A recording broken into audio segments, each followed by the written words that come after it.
ஸ்ரீமதே ராமானுஜாய நமஹ. ஸ்ரீரங்க மங்கள நிதிம் கருணாநிவாசம் ஸ்ரீ வெங்கடாத்ரி சிகராலய காளமேகம் ஸ்ரீ ஹஸ்திசைல சிகரோஜ்வல பாரிஜாத்தம் ஸ்ரீசம் நமாமி சிரசா எது சைல தீபம். ஆஸ்திக அன்பர்கள் அனைவருக்கும் நமஸ்காரம். சுவாமி ராமானுஜரின் பரமானுகிரகத்தாலும் ஸ்ரீ ஸ்ரீ எதுகுரி எதிராஜ நாராயண ராமானுஜ ஜீய சுவாமியின் நிர்ஹேதுக கிருப்பையாலும் நம்முடைய ஸ்ரீமடத்தில் உபன்யாசங்களும் காலக்ஷேபங்களும் தொடர்ந்து நடைபெற்று வருகிறது. அதில் முக்கியமாக கடந்த 365 நாட்களாக, அதாவது ஒரு வருட காலம் இடைவிடாமல் நாம் இருந்த இடத்தில் இருந்து கொண்டே சுமார் 80க்கும் மேற்பட்ட மகனீயர்கள் அனுதினமும் ஒரு பாசுரத்தின் அர்த்த விசேஷங்களை சாதிக்க நாம் அனைவரும் கேட்டு இன்புற்றோம். இந்த நிகழ்வு நம் ஸ்ரீ வைஷ்ணவ சம்பிரதாயத்தில் ஒரு பெரிய மகத்தான சாதனை. அந்த வரிசையில் தற்பொழுது திவ்ய தேச தரிசனம் என்ற நூதனமான உபன்யாச தொடரை அறிமுகம் செய்து நாம் அனைவரும் 108 திவ்ய தேசங்களையும் மற்றும் அபிமான தலங்களையும் அனுபவிக்க வேண்டும் என்று நம் ஜீய சுவாமிகள் திருவுள்ளம் பற்றியிருக்கிறார். இன்றைய தினம் ஸ்ரீ ஜெகநாதபுரி என்ற க்ஷேத்திர மகாத்மியத்தை பற்றி விளக்க வருகிறார் ஸ்ரீமதி சுப்ரஜா ஸ்ரீராம் அவர்கள். ஆஸ்திக அன்பர்கள் அனைவரையும் இந்த க்ஷேத்திர மகாத்மியத்தை கேட்டு பயன்பெறுமாறு பிரார்த்தித்துக் கொள்கிறோம். ஸ்ரீமதே ராமானுஜாய நமஹ. ஸ்ரீசைலேஷ தயாபாத்ரம் தீபக்த்யாதி குணார்ணவம் யதீந்திரப்ரவணம் வந்தே ரம்யஜாமாதரம்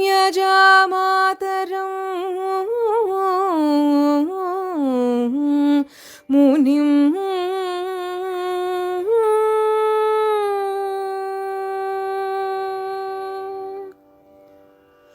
கஸ்தூரிதிலகம் லலாட்டபடலே வக்ஷஸ்தலே கௌஸ்துபம் நாசாக்ரே நவமௌதிகம் கரதலே வேணும் கரே கங்கணம் சர்வாங்கே ஹரிஜாதனம் சுலலிதம் கண்டே ச முக்தாவலிம் கோபஸ்த்ரீ பரிவேஷ்டிதோ விஜயதே கோபாலச்சூடாமணி கோபாலச்சூடாமணி.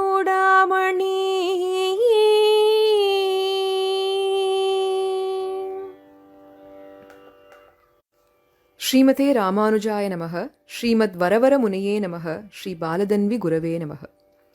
ஸ்ரீயப்பதியான சர்வேஸ்வரன் கட்கிலி என்று ஆழ்வார்கள் அழைப்பது போல யார் கண்களுக்கும் இலக்காக மாட்டாத அந்த எம்பெருமான், பரந்து விரிந்திருக்கக்கூடிய அந்த பரம்பொருள், அவனுடைய நிர்ஹேதுக கிருபையினாலே சம்சாரிகளான நம்மை உய்விப்பதற்காக நம் கண்களுக்கும் இலக்காகும்படியாக நம்மிடையே வந்து பல பல க்ஷேத்திரங்களிலே திரு அவதரிக்கிறான். காகுத்தா கண்ணா என்று நாம் வாயார அழைத்து அவனுடைய வடிவழகை கண்களால் பருகி அவனுக்கு உற்சவாதி விஷயங்களை கொண்டாடும் விதமாக, நம்முடன் கலந்து பரிமாறும் விதமாக அவன் நம்மிடையே வந்து திரு அவதரிக்கும் அந்த அவதாரத்தையே அர்ச்சாவதாரம் என்று நாம் கொண்டாடுகிறோம். மயர்வர மதிநலம் அருளப்பெற்ற ஆழ்வார்கள் மங்களாசாசனம் செய்த அர்ச்சாவதாரங்களை திவ்ய தேசங்கள் என்றும், ஆழ்வார்கள் மங்களாசாசனம் செய்யாத போதிலும் நம்முடைய பூர்வாச்சாரியர்களும் மகான்களும் போற்றி வணங்கி கொண்டாடி அபிமானித்த க்ஷேத்திரங்களை அபிமான க்ஷேத்திரம் என்று நாம் இன்றளவும் கொண்டாடி வருகிறோம். ஸ்ரீமத் வேதமார்க்க பிரதிஷ்டாபனாச்சாரியராய், ஸ்ரீமத் உபய வேதாந்தாச்சாரியராய், ஸ்ரீமத் பரமஹம்சேத்யாதி எதுகிரி யதிராஜ நாராயண ராமானுஜ ஜீயர் சுவாமியினுடைய தனிப்பெரும் கிருபையினாலே நாம் அனைவரும் இருந்த இடத்தில் இருந்தபடியே நாளுக்கொரு விதமாக ஒவ்வொரு திவ்ய தேசத்திற்கும் சென்று அனுபவத்தை பெற்று வரும் இந்த பேற்றினை பெறா பேராக அல்லவோ கருத வேண்டும். இந்த உபன்யாசத் தொடரிலே இன்றைய தினம் ஜெகநாத எம்பெருமானாக இருக்கக்கூடிய அந்த புருஷோத்தம புரியில் வசிக்கக்கூடிய அந்த புரி ஜெகநாதர் அபிமான ஸ்தலத்தை பற்றி விண்ணப்பிக்க வேண்டும் என்பது அடியேனுக்கு இடப்பட்ட கட்டளை. ஜீயர் சுவாமியினுடைய திருவடிவார பலத்தையே கொண்டு அவருடைய அனுகிரகத்தையும் பிரார்த்தித்து கொண்டு அடியேனுடைய அனைத்து குருமார்கள் அனுகிரகத்தையும் பிரார்த்தித்து கொண்டு பிரம்ம புராணம், பாத்ம புராணம், ஸ்கந்த புராணம் மற்றும் ஸ்தல வரலாறு இவற்றை ஆதாரமாக கொண்டு பெரியோர்கள் சொல்ல கேட்டு அதன் வாயிலாக அடியேன் யதாமதி யதாசக்தி யதா அவகாசம் விண்ணப்பிக்கிறேன். பிழைகளிருப்பின் அடியேனே பொறுப்பு, க்ஷமிக்க பிரார்த்தித்துக் கொள்கிறேன். ஆக நாம் இன்றைக்கு அனுபவிக்க இருக்கக்கூடிய அபிமான ஸ்தலம் புருஷோத்தமபுரி என்னும் திவ்ய தேசம். இந்த புரி அப்படின்னாக்க நகரம்னு வச்சுக்கலாம். புருஷோத்தமனான எம்பெருமான் வசிக்கக்கூடிய நகரம், அதனால புருஷோத்தமபுரி, புரி ஜெகநாதர்னு நம்ம பிரபலமாக கொண்டாடுறோம். இந்த திவ்ய தேசத்துக்கு ஸ்ரீஷேத்திரம், நீலாச்சலம், பூலோகத்திலே இருக்கக்கூடிய ஸ்வர்க்கம், அதனால பூஸ்வர்க்கம், நரசிம்ம க்ஷேத்திரம். இந்த க்ஷேத்திரமே பார்ப்பதற்கு சங்க வடிவாக இருக்குமா. 6 மைல்கள் கடலுக்குள்ளேயும் 4 மைல்கள் நிலப்பரப்பிலேயும் இருப்பதனால சங்க க்ஷேத்திரம்னு இப்படி எவ்வளவோ திருநாமங்கள். இதுல பிரசித்தமாக இருக்கக்கூடிய திருநாமம் புருஷோத்தமபுரி. அப்போ புருஷோத்தமன்னு எம்பெருமான ஏன் அழைக்கிறோம்? நம்முடைய சம்பிரதாயத்திலே தத்வத்ரயங்கள் 3: அச்சித், சித், ஈஸ்வரன். இந்த அச்சித் தத்துவம் அப்படின்னா ஞானமற்ற வஸ்துன்னு பொருள் இல்லையா? அதை தான் அபுருஷன்னு அழைக்கிறோம். இதே அந்த சித் தத்துவம்னா ஞானம் உடையது, ஜீவாத்மான்னு சொல்றோம். இது 3 வகைப்பட்டிருக்கு. 1 பத்தாத்மாக்களாக சம்சாரத்தில் இருக்கக்கூடியவர்கள், 2 முமுட்சுக்களாக மோட்சத்திலே ஒரு ஆசை ஏற்பட்டு இருக்கக்கூடிய முக்தாத்மாக்கள், 3வதாக அனிமிஷர்களாக பரமபதத்திலே எம்பெருமானுக்கு கைங்கரியம் செய்யக்கூடிய நித்தியசூரிகள். இப்போ அச்சித அபுருஷன் என்றும், இந்த பத்தாத்மாக்களை புருஷன் என்றும், முக்தாத்மாக்களை உட்புருஷன் என்றும், நித்தியசூரிகளை உத்தர புருஷன் என்றும் அழைக்கிறோம். இப்போ இவர்களை எல்லாம் மிஞ்சிருக்கக்கூடிய உயர்ந்தவனான, இவர்கள் எல்லோருக்கும் தலைவனாக இருக்கக்கூடிய அந்த எம்பெருமானை, அந்த ஈஸ்வரனை எப்படி அழைக்கிறோம்னாக்க அவனைத்தான் உத்தம புருஷன் அழைக்கிறோம். அவன் ஒருவனே ஒருவன், அவன்தான் ஸ்ரீமன் நாராயணன், அவன்தான் அந்த புருஷோத்தமன். அப்போ அப்பேற்பட்ட புருஷோத்தமன் வசிக்கக்கூடிய இடம் இந்த புருஷோத்தமபுரி. அதோஸ்மி லோகே வேதேச்ச பிரதிதா புருஷோத்தமஹான்னு கீதாச்சாரியன் வாக்கு. இந்த வேதங்களில் போற்றப்படக்கூடிய புருஷோத்தமனாக இருக்கக்கூடியவன் நாதான்னு சொல்றார்.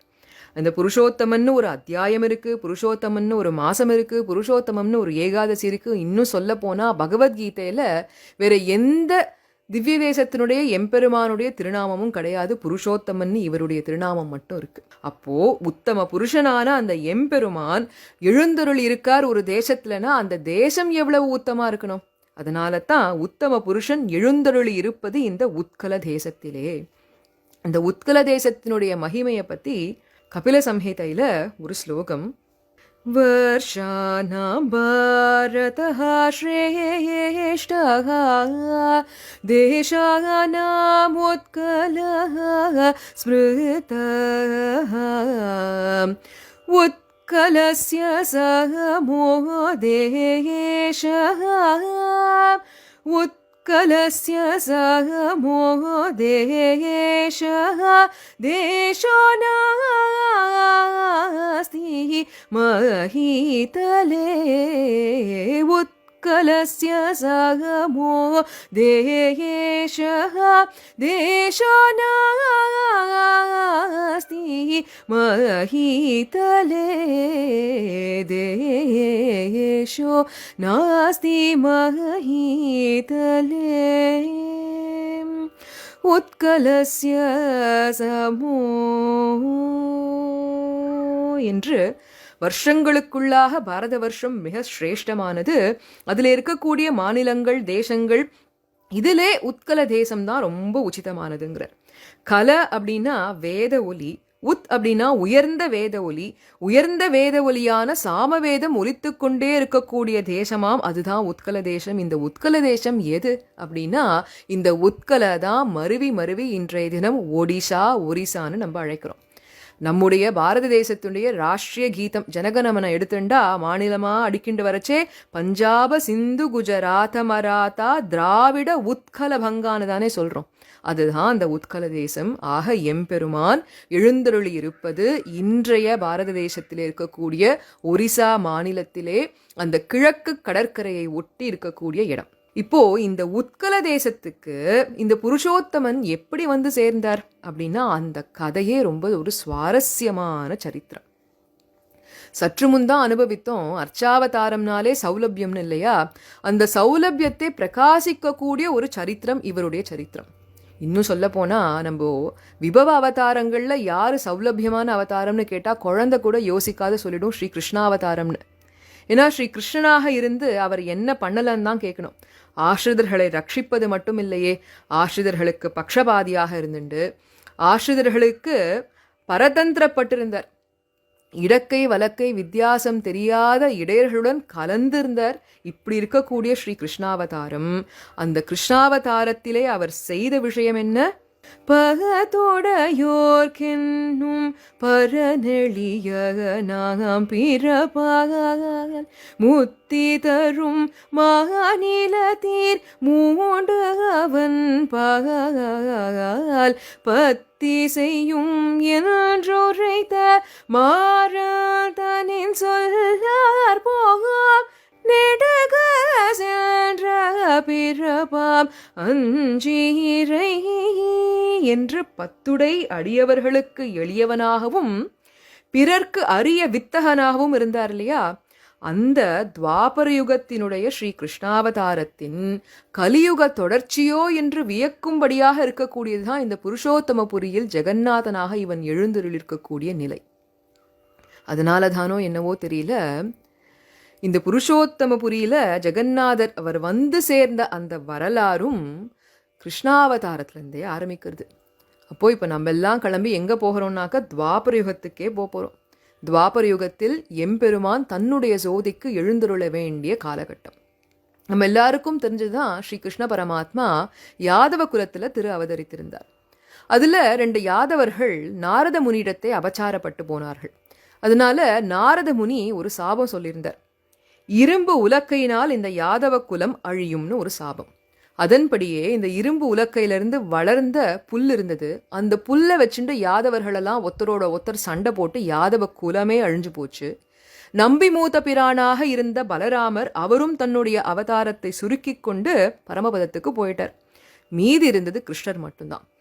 இங்க கூட கிருஷ்ணர் எப்படின்னா, தன்னுடைய பக்தனான நாரதர் அவர் கொடுத்த அந்த சாபம், அந்த வாக்க காப்பாற்றணுங்கிறதுக்காக தானும் அந்த இரும்பு உலக்கையினாலே பரமபதத்தை அடைவதற்கு ஆயத்தமாயிட்டார். அதனாலதான் ஜரன்னு ஒரு வேடுவன் அவன் வர வழியில இவர் போய் படுத்துட்டார். இதுல என்ன அதிசயம்னா, அந்த ஜரன்கிற வேடுவன் இருக்கான் இல்லையா, அவனுக்கு தான் இந்த இரும்பு உலக்கையினுடைய மிஞ்சிய பாகம் கிடைச்சிருந்தது. அதை வச்சு அவன் ஒரு அம்பு பண்ணி வச்சிருந்தான். அப்போ ஜரன் வர கிருஷ்ணர் இங்க படுத்துட்டு இருக்க, ஜரன் அம்பை எய்தான். அந்த அம்பு கிருஷ்ண பரமாத்மாவினுடைய திருமேனியில் பட்டு அதை ஒரு வியாஜமாக வைத்துக்கொண்டு எம்பெருமான் பரமபதத்துக்கு எழுந்தருளினார். இதை பார்த்து அந்த ஜரனுக்கு புரிஞ்சுடுத்து கிருஷ்ணரை தான் அடிச்சுட்டோன்னுட்டு ரொம்ப வருத்தப்பட்டான், துக்கப்பட்டான். நேராக கிருஷ்ண பரமாத்மாட்ட போய் மன்னிப்பு கேட்டான். அப்போ கிருஷ்ணர் சொன்னாராம், கவலைப்படாதப்பா, இதெல்லாம் லீலை தானே. கிருஷ்ணருக்கு போக போறது என்னுடைய ஆத்மாதான். இந்த திருமேனி இங்க இருக்க போறது, இந்த திருமேனிக்கான ஈம கிரியைகளை நீ செய்வாயாகன்னு சொல்லிட்டு அவர் கிளம்பிட்டார். இது மறுபடியும் இந்த சௌலபியத்தை எப்படி காட்டுறாரு பாருங்க. இந்த ஜரன் என்பவன் ஒரு வேடவன், காட்டுவாசி. இவரோ பரமாத்மா. அந்த பரமாத்மா குடிக்கொண்டிருந்த அந்த திருமேனி, அந்த திருமேனிக்கான ஈம கிரியைகளை இந்த காட்டுவாசி செய்யும்படியா செஞ்சாருன்னா எவ்வளவு ஒரு கருணை அவருக்கு. அதே போல அந்த ஜரன் எடுத்துண்டான், திருமேனியை சந்தனக்கட்டைகள் வைத்து தகனம் செய்தான். எல்லாம் எரிஞ்சு போக எம்பெருமானுடைய அந்த திருவுள்ளம் மட்டும் மிஞ்சி போச்சான். இப்போ ஜரனுக்கு இந்த திருவுள்ளத்தை வச்சுட்டு என்ன பண்ணுறது ஒன்றும் புரியலை. ஆனால் அதை விட்டுட்டு போகவும் மனசில் அதை நேராக எடுத்துட்டு தன்னோட குடிசைக்கு எடுத்துட்டு போயிட்டான். அன்றைய இரவு அந்த ஜரனுடைய கனவிலே வந்து கிருஷ்ண பரமாத்மா தோன்றி சொன்னாராம், ஜரனே நீ எடுத்துன்னு வந்துருக்கே அந்த இதயம், அது என்னுடைய சின்னம். அதை வைத்து நீ வழிபடுவாயாக, உன்னுடைய தலைமுறையில் இருக்கக்கூடிய எல்லாரும் வழிபடட்டும்னு சொல்லி எம்பெருமான் இப்படி ஒரு அனுகிரகத்தை பண்ண ஜரனுக்கு ரொம்ப சந்தோஷம். அடுத்த நாள்ல இருந்து அவனுடைய வழிபாட்டை ஆரம்பிச்சுட்டான். இவரோ காட்டுவாசி, என்ன எப்படி வழிபாடு பண்ணுவர் அப்படின்னா, கிருஷ்ணர் தான் அதுக்கு வழி காட்டி கொடுத்துட்டாரே. பத்ரம் புஷ்பம் பலம் தோயம் யோ மே பக்த்யா பிரயச்சதி ததஹம் பக்தியுபஹ்ருதம் அஷ்னாஸ்மி பிரயதாத்மனः பத்ரம் புஷ்பம் பலம் தோயம் யோ மே பக்த்யா பிரயச்சதி பக்த்யா பிரயச்சதி என்று அந்த காட்டில் கிடைக்கக்கூடிய பூ, அங்கேயே விளைஞ்சிருக்கக்கூடிய சில பழம், இதெல்லாம் வச்சு அவனுக்கு என்ன தெரியுமோ அதுபடி ஒரு பூஜை பண்ணிட்டு இருந்தான். திருவாராதனம் பண்ணி பத்திரமா அந்த திருவுள்ளத்தை பார்த்துட்டே வந்தான். இந்த வழிபாடு தலைமுறை தலைமுறையா தொடர்ந்து வந்துட்டு இருந்தது. இப்படி வந்துட்டு இருந்த பொழுது அந்த திருவுள்ளமானது அப்ராக்கிருதம், அதனால அதுக்கு எதுவுமே ஆகலை. அப்படியே வந்துட்டு இருக்கும் பொழுது அந்த ஜர வம்சத்திலேயே ஒரு குறுக்கு புத்தி உள்ள ஒரு ஜரன் வந்து சேர்ந்தான். இது லௌகீகமாக நடக்கக்கூடிய விஷயம்தான். அப்பா, தாத்தா, கொள்ளு தாத்தா, எள்ளு தாத்தான்னு இப்படி எல்லாம் பக்திமானா இருப்பா. ஆனால் அந்த ஆத்துக்கு தான் ஒரு பேரனோ கொள்ளு பேரனோ வந்து ஒரு கேள்வி கேட்க ஆரம்பிக்கும். இதெல்லாம் என்ன மூட நம்பிக்கை, சூப்பர்ஸ்டிஷியஸ் பிலீஃப், இதெல்லாம் தூக்கி போடுங்கோ அப்படின்னு இப்படி விதண்டாவாதம் பண்ணும்படியாக நடக்கும். அதை போல ஒரு ஜரன் வந்து சேர்ந்தான். அவனும் இதே கேள்வியெல்லாம் கேட்டு ஏதோ திருவுள்ளமா யாரோ எரிச்சாலாம், அதோட மீதி பாகமாயுது, இதெல்லாம் ஒன்றும் சரிப்படலைன்னு சொல்லி விரக்தியில் அந்த திருவுள்ளத்தை எடுத்துட்டு போய் இந்த வங்கக்கடல்ல தூக்கி எறிஞ்சுட்டான். இப்போ என்னாச்சு, எம்பெருமானுடைய அந்த திருவுள்ளமானது வங்கக்கடல்ல கீழே போயிடுது. பொதுவாக கடல்ல ஒரு விஷயத்தை போட்டால் ஒன்று அரிச்சு போகும், இல்லாட்டி அந்த கடல் அதை பத்திரப்படுத்தி பாதுகாத்து பதப்படுத்தி திருப்பி கொடுக்கும். அதை போல இங்க கடலாக இருக்கக்கூடியது யாரு? சரசம் அஸ்மி சாகரகான்னு எம்பெருமான் தானே கடலா இருக்கான். வந்து சேர்ந்ததோ எம்பெருமானுடைய திருவுள்ளம், அப்ராக்கிருத்தமான விஷயம். அதை அந்த கடல் அப்படியே பத்திரப்படுத்தி வச்சுட்டு இருந்தது. இதுதான் இந்த லௌகீகமாக சொல்லணும்னா ஃபாசிலைசேஷன்னு சொல்கிறோம் இல்லையா, அந்த ப்ராசஸ் அப்படி நடக்கிறது. பதப்படுத்தப்பட்டது ஒரு கரு மாணிக்கமாக. ஏன்னா கடல்லேருந்து தானே இந்த ப்ராசஸ் மூலமாக தானே நமக்கு நிறையா ரத்னங்களும் மாணிக்கமும் இதெல்லாம் கிடைக்கிறது அந்த கடல்ல இருந்து தானே.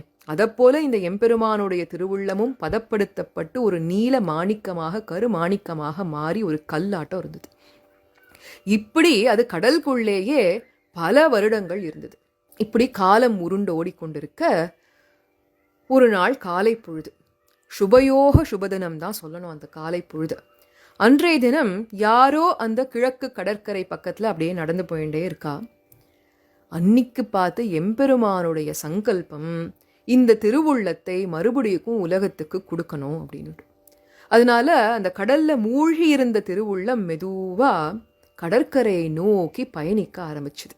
எங்கள் எம்மிரை எம்பிரான் இமையோர்க்கு நாயகனே தடியவர்,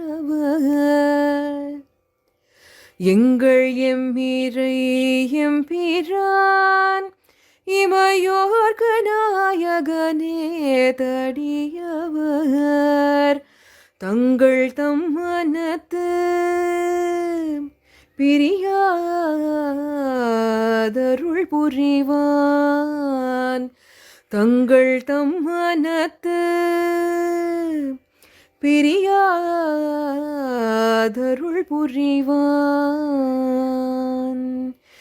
வெள்ளியான் கரியான் மணி நிற வண்ணன் விண்ணவர் தமக்கிரையமக்கு, உள்ளியான் உயர்ந்தான் உலகேழும் உண்டுமிழ்ந்தான், வங்கமா கடல் வண்ணன் மாமணி வண்ணன் விண்ணவர் கோன் மதுமலர், வங்கமா கடல் வண்ணன் மாமணி வண்ணன் விண்ணவர் கோன் மதுமலர், தொங்கல் நீழ்முடியான் நெடியான் படி கடந்தான், தொங்கல் நீழ்முடியான் நெடியான் படி கடந்தான், நெடியான் படி கடந்தான். மாமணி வண்ணன் வங்கமா கடல் வண்ணத்திலே இருக்கக்கூடிய எம்பெருமானுடைய அந்த திருவுள்ளம் அன்றைய தினம் வங்கக்கடலினுடைய கரையை வந்தடைந்தது. யாரோ நடந்து போயின்னு இருக்காருன்னு சொன்னோமே, அந்த அதிசயத்தை பார்க்குறாரு, ஓடி போய் எடுத்துக்கிறார். என்னன்னு தெரியல, இது என்ன ஒரு விலை உயர்ந்த கல்லா, மாணிக்கமா, மரகதமா, நீலமணியா, இல்லாட்டி ஒரு சாதாரண கல்லா, ஒன்றும் புரியல. அவருக்கு கையில் வச்சுட்டே இருக்க. இங்கே தான் அந்த அதிசயம் என்னன்னா, இப்படி வந்து தூக்கினாரே அவர் யார் தெரியுமா? எந்த தந்தை தந்தை தந்தை தம் மூத்தப்பன் ஏழ்படிகால் தொடங்கி வழி வழி ஆட்செய்த அந்த ஜரவம்சத்திலே வந்த ஒரு ஜரன். ஏதோ ஒரு ஜரன் தூக்கி போட்டுட்டான், தப்பு பண்ணிட்டாங்கிறதுக்காக அந்த ஜர குலத்தையேவா தண்டிப்பது? மறுபடியும் வந்து சேர்ந்தார் எம்பெருமான் அவர்களிடத்தேவே. இதுதான் பெரியாழ்வாருடைய பாசுர ஞாபகம். நான் உன்னை நினைக்க மாட்டேன் அப்படின்னு இருந்த போதிலும் மதுரை பிறந்த மாமாயனே என் ஆனாய் நீ என்னை காக்க வேண்டும் அல்லவா? அகம் ஸ்மராமி மத்பக்தாம் இருக்கக்கூடியவன் தானே எம்பெருமான். அப்பேற்பட்ட ஜெகநாதன், அப்பேற்பட்ட புருஷோத்தமன் இவர்களை மறந்துடுவானான்னு? இவர்கள் மறந்தா போகட்டும், போனா போறதுன்னு சொல்லி அவனே வந்து சேர்ந்தான். இப்போ இந்த ஜரன் பார்க்குறார், இதை வச்சுட்டு என்ன பண்ணுறதுன்னு தெரியல. ஆனால் உள்ள ஒரு உணர்வு, இதை பாதுகாக்கணும் அப்படின்னு சொல்லிட்டு அதனால தன்னுடைய குடிசைக்கு அதை எடுத்துட்டு போயிட்டார். அன்றைய தினம் அந்த ஜரனுடைய கனவிலே மறுபடியும் எம்பெருமான் எழுந்தருளி நடந்த விஷயங்கள் எல்லாத்தையும் சொல்லி, இப்படி உன்னுடைய மூதாதையர்கள் வழிபட்டவன் தான் நான், அதனால நீயும் வச்சு பூஜை பண்ணு, உன்னுடைய தலைமுறைகள் மறுபடியும் பூஜை பண்ணட்டம்னு சொல்லி அந்த கனவு கலையை இந்த ஜரனுக்கு அப்படி ஒரு சந்தோஷம். எடுத்து பார்த்தா நீலக்கல். முன்னதானே சேவிச்சோம் இல்லையா, சத்தியயுகத்தில் வெள்ளையான்னு வெள்ளை நிறத்தில் வருவானாம், துவாபர யுகத்தில் நீல நிறமாக இருக்கக்கூடியவன், கலியுகத்தில் கருநிறமாக இருக்கக்கூடியவன். இவரோ துவாபர யுக ஸ்ரீ கிருஷ்ணனுடைய திருவுள்ளம், அதனால துவாபர யுகத்தையும் பிரதிபலிச்சுண்டு வந்திருப்பதோ கலியுகம், அதனால கலியுகத்தையும் பிரதிபலிக்கும் விதமாக கருநீலமாக இருக்க இந்த ஜரன் அவருக்கு நீலமாதவன்னு பேரிட்டான். நீலமாதவன்னு பேர் வச்சு அவருக்கு பூஜை புனஸ்காரங்களை எல்லாம் செய்து வர இது நல்லபடியாக தொடர்ந்து வந்துட்டே இருக்கு. அந்த ஜரவம்சத்திலே விஸ்வாவசு அப்படிங்கிற ஒரு உயர்ந்த பக்திமான் வந்து சேர்ந்தார். நிறைய பக்தி அவருக்கு. இந்த நீலமாதவனுக்கு புஷ்பாஞ்சலி எல்லாம் செய்து கொண்டிருந்தார். அந்த விஸ்வாவசுக்கு ஒரு பொண்ணு, அவ பேரு லலிதா. கணமரும் கல்லதர் போய் காடுரைந்தான் காணேடியே, கணமரும் கல்லதர் போய் காடுரைந்தான் காணேடின்னு திருமங்கையாழ்வார் கொண்டாடுவது போல காட்டுல வாசம் செய்கிறது இவனுக்கு ஒன்றும் பெரிய புதிய விஷயமே இல்லை. ராமாவதாரம் தொடங்கி அதைத்தான் பண்ணிட்டு இருக்கான், அடியார்களை ரட்சிச்சுட்டு இருக்கான். அதை போல இந்த இடத்துல இந்த விஸ்வாவசு லலிதா இவர்களுடைய திருவாராதனத்தை ஏற்றுக்கொண்டு இந்த காட்டிலேயே இவன் சந்தோஷமா வசிச்சுட்டு இருக்க. இந்த காட்டை ஒட்டிய ஒரு நாடு, அந்த காலத்தில் அதுக்கு மலைய தேசம்னு பேர். அதில் அவந்திகா அப்படிங்கிற நகரத்தை தலைநகரமாக வைத்துக்கொண்டு இந்திரத்யும்னன் அப்படிங்கிற ஒரு ராஜா அரசாட்சி பண்ணிட்டு இருந்தான். இந்த இந்திரத்யும்னனுக்கு ராணி குண்டீச்சா அப்படிங்கிறவ தான் மனைவியாக இருந்தா. ரெண்டு பேருமே சிறந்த பக்திமான்கள். அப்போ ஒரு நாள் இந்த இந்திரத்யும்னனுடைய கனவுல இதே நீலமாதவன் தோன்றி, இந்திரத்யும்னா நான் உன்னுடைய இந்த நாடு பக்கத்திலேயே தான் இருக்கேன், என்னை கண்டுபிடிச்சு எனக்கு நீ ஒரு கோவில் கட்டுவாயாகனு கட்டளையிட்டார். இந்திரத்யும்னனுக்கு ரொம்ப சந்தோஷம். அடுத்த நாள் ஏந்தான் பெரிய சபையை கூட்டினா, மந்திரிகள் என்ன ஒரு பக்கம் குலகுரு என்னன்னு எல்லார்கிட்டையும் இவனுடைய அந்த கனவை பற்றி சொல்லி உடனே கிளம்பி நம்ம நீலமாதவனை கண்டுபிடிக்கணும், கோவில் கட்டுவதற்கான பணிகளை எல்லாம் ஆரம்பிக்கணும்னு சொல்லி இப்படியெல்லாம் சொல்ல குலகுரு ஒரு உபாயத்தை சொன்னார். அவருடைய தம்பின்னு சில சரித்திரம் சொல்லுறது, இல்லை இவரும் ஒரு மந்திரினும் சில சரித்திரம் சொல்லுறது. அப்படியாக இருக்கக்கூடிய வித்யாபதி அப்படிங்கிற ஒருத்தர். அந்த வித்யாபதி அவரும் ஒரு நல்ல பக்திமான், அதற்கு மேலே சாதுரியமாகவும் இருக்கக்கூடியவர். அதனால இந்த மாதிரி விஷயமெல்லாம் அவர்கிட்ட கொடுத்தா பொறுப்பாக அந்த வேலையை முடிச்சு தருவார். அதனால வித்யாபதியை கூட்டு இந்த நீலமாதவன் எங்கே இருக்காருன்னு போய் கண்டுபிடிச்சுட்டு வாங்குவோன்னு இவர்களெல்லாம் அவரை இந்த வேலையாக நியமனமாக அனுப்பிச்சு வச்சார். வித்யாபதியும் கிளம்புறார், ஒரு நல்ல நாள் பார்த்து கிளம்புறார். வடக்கு பக்கம் போறார், தெற்கு பக்கம் போறார், மேற்கு பக்கம் போறார். எங்க போயும் இந்த ராஜா கனவுல வந்த அந்த நீலமாதவனை பத்தின விஷயம் அவருக்கு ஒண்ணுமே கிடைக்கல. கொஞ்சம் நொந்து போய் அப்படி கிழக்கு பக்கமா நடந்துட்டே போக போக இந்த காட்டுக்குள்ள போயிட்டார். எந்த காடு அப்படின்னா அதே விஸ்வாவசுவும் லலிதாவும் இருக்கக்கூடிய அதே அந்த காட்டுக்குள்ள போயிட்டார். சமய சந்தர்ப்பங்களினால என்ன ஆயிடுத்துனாக்க, வித்யாபதிக்கும் விஸ்வாவசுவினுடைய மகளான லலிதாவுக்கும் திருமணமும் நடந்தது. அப்போ அந்த காட்டிலேயே அவர் சில காலங்கள் தங்கி இருக்கும்படியும் நேர்ந்தது. இப்படி இருந்த சமயத்துல தான் வித்யாபதி ஒரு விஷயத்தை கவனிச்சார். விஸ்வாவசு விடிய காலையில எழுந்த உடனே கை நிறைய புஷ்பங்களை எடுத்துட்டு எங்கேயோ கிளம்பி போகிறார். காட்டு பாதையில் தான் போகிறார். கிட்டத்தட்ட ஒரு 3-4 நாழிகைக்கு அப்புறமா திரும்பி வரார். அதுலேருந்து ஒரு புஷ்பத்தை எடுத்து தன்னுடைய பெண்ணான லலிதா கிட்ட கொடுத்துட்றார். இது தினமும் நடந்துட்டு இருக்கிற விஷயமா இருக்குது. ஆனால் யாருக்கும் தெரியல இவர் எங்கே போகிறார், என்ன பண்ணுறார், ஒன்றும் புரியல. ஆனால் வித்யாபதிக்கு இது ஏதோ ஒரு மர்மமான விஷயம், இதை கண்டிப்பாக தெரிஞ்சுட்டே ஆகணுங்கிற அந்த ஒரு ஆர்வம் வந்துடுத்து. அதனால லலிதாவை அவர் புருஷக்காரமாக பிடிச்சுட்டார். நேராக போய் விஸ்வாவசு கிட்ட கேட்க விஸ்வாவசு சொன்னாராம், இது ஒரு பரம ரகசியமான விஷயம், எங்கள் குலத்தில் மட்டும் இருக்கக்கூடிய விஷயம். நான் ஆனால் உன்கிட்ட சொல்லறேன், உன்னை கூட்டிகிட்டு போகிறேன். ஆனால் எப்படி கூட்டிகிட்டு போவேன்னா கண்ணை கட்டி தான் கூட்டிகிட்டு போவேன்.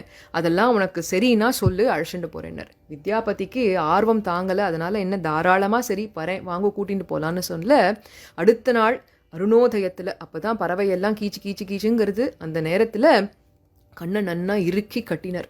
கண்ணை கட்டி காட்டில் விட்டான்னு சொல்லுவோம் இல்லையா, அந்த நிலைமை தான் வித்யாபதிக்கு. கண்ணை கட்டினர். கையை பிடிச்சிட்டு இந்த விஸ்வாவசு கூட்டிகிட்டே போகிறார்.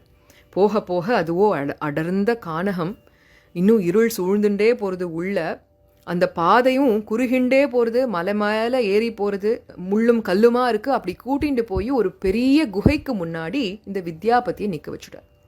இப்போ விஸ்வாவசு சொன்னாராம், நான் இந்த குகையை திறப்பேன், அப்புறம் உன்னுடைய கண்களை திறக்கிறேன், உனக்கு என்ன காட்சி தெரியறதோ தெரியட்டும் அப்படின்னார். அதே போல குகையை திறந்தார். இந்த வித்யாபதியினுடைய கண்களையும் திறந்தா அவருக்கு தெரியக்கூடிய காட்சி, கதாஹம் காவேரி தட பரிசரே ரங்கநகரே ஷயானம் போகீந்திரே शतमकमनिष्यामलरुचिम् उपासीनक्रोशन् मधुमदन नारायण हरे मुरारे गोविन्दा इति अनिशम् अपनेष्यामि दिवसान् अपनेष्यामि दिवसान् अपनेष्यामि दिवसान् இருளிரிய சுடர்மணிகள் இமைக்கும் நேத்தி இனதுத்தி அணிபனமாயிருங்கள் ஆர்ந்த இருளிரிய சுடர்மணிகள் இமைக்கும் நேத்தி இனதுத்தி அணிபனமாயிருங்கள் ஆர்ந்த அரவரச பெரும் சோதி அனந்தன் என்னும் அணி விளங்கும் உயர் வெள்ளை அணையை மேவி திருவரங்க பெருநகருள் தென்னீர் பொன்னி திரை கையாலடி வருட பள்ளி கொள்ளும் கருமணியை கோமளத்தை கண்டு கொண்டென் கண்ணினைகள் என்றுகளோ களி கூனாளே ஏ